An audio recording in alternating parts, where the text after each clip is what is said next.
Halo po mga minamahal po natin mga taga-subaybay at nagmamahal sa Panginoon at patuloy na naghahangad sa mga salita at pangako ng Panginoon at nawa po sa umagang ito, sa tanghaling ito o sa gabing ito, anumang oras po nyo matunghayan ang ating programang araw-araw na pagpapala. Nawa nasa mabuti po tayong kalagayan lahat. So bago tayo magpatuloy, tayo po muna ay manalangin.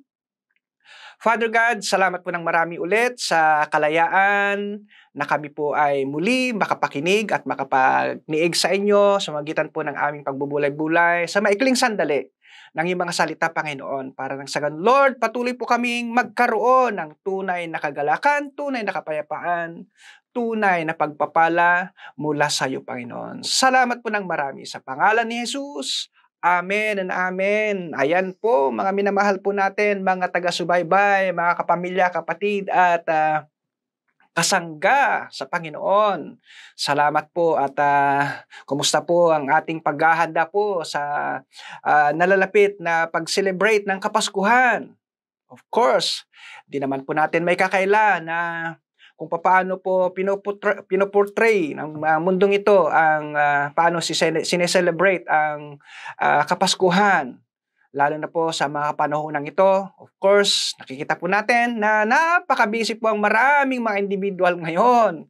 At iba-iba po mga reaction, iba-iba po mga pakiramdam, may masaya, may mga natatakot, nangangamba, mayroon din naman na stress dahil sa dami po ng mga ririgaluhan. Yan. So yan po yung mga realidad ng papaano po sineselebrate ng mundong ito ang ating pong diwa ng Kapaskuhan. Kaya maganda po na ating pong pagbulay-bulayan ang kanyang salita para nang sa ganon ay hindi po tayo matrap doon sa tinatawag na kabisihan. Paano po i-celebrate ang mundong ito sa mundong ito ang tunay na diwa ng Kapaskuhan.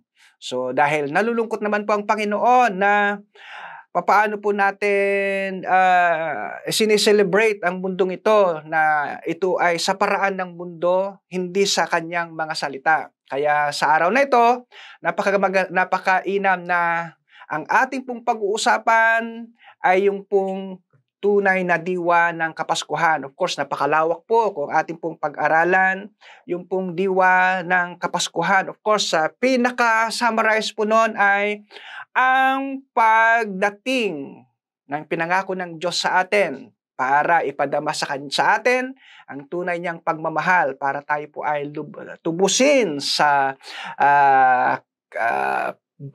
resulta ng kasalanan ng mundong ginagalawan natin.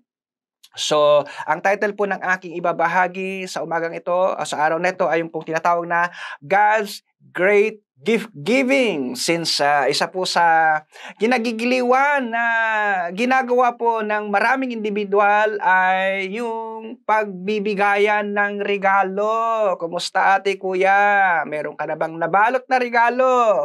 Meron ka na bang alam kung sino ang ririgaluhan mo? Huwag ka na mag-expect kung sino magbibigay sa'yo ng regalo. Dahil sa araw na ito, meron pong isang totoong nangako na magbibigay ng isang napakadakilang regalo sa buhay mo, sa buhay ko.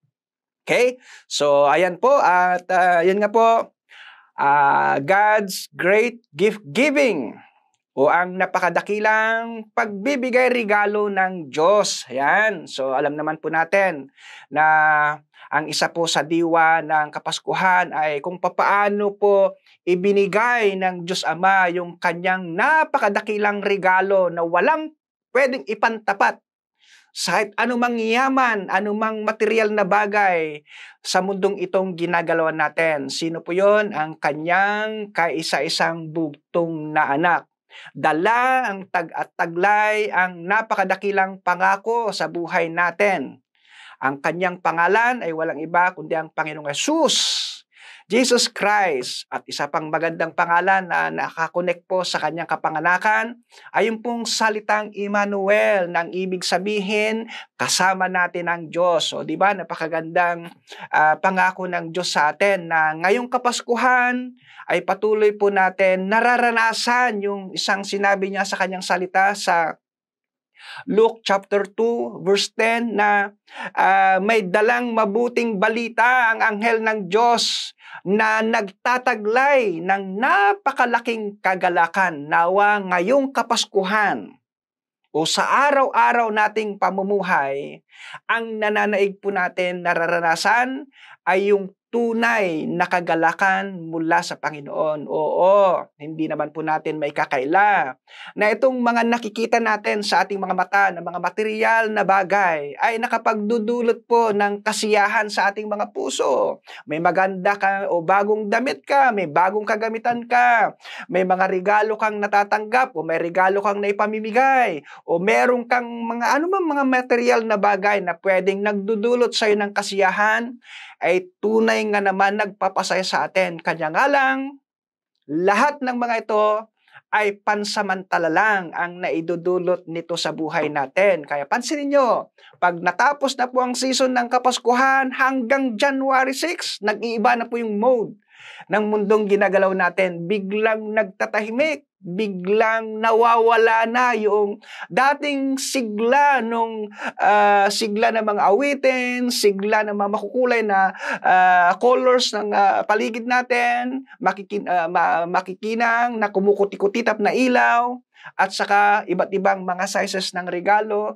Pag nawala na yon, parang biglang nagtahimik ang buhay ng maraming tao. Pero kakaiba po ang tunay na diwa ng Pasko na sinasabi ng Biblia dahil sa pangalan pa lang ng Panginoong Hesus na siyang naipanganak nung unang nangyari ang Kapaskuhan na yon, ang Jesus Christ at saka yung isang pangalan niyang Emmanuel, doon pa lang meron na pong taglay na kakaiba na siyang magdudulot sa atin ng totoong kagalakan. Kaya sa mga panahon nating ito, nawa ito po yung asamin natin na maranasan sa buhay natin, na hindi lamang po pansamantalang kasiyahan ang ating nararanasan sa buhay na to, lalo na ngayong Kapaskuhan, dahil alam naman po natin na ang pangalan ng Panginoong Hesus tunay na nagdadala ng pag-asa sa atin, tunay na nagdudulot ng kapayapaan sa atin, at nagliligtas din sa atin sa tiyak na kapahamakan. Napakarami pong mga pupwede natin ang kinin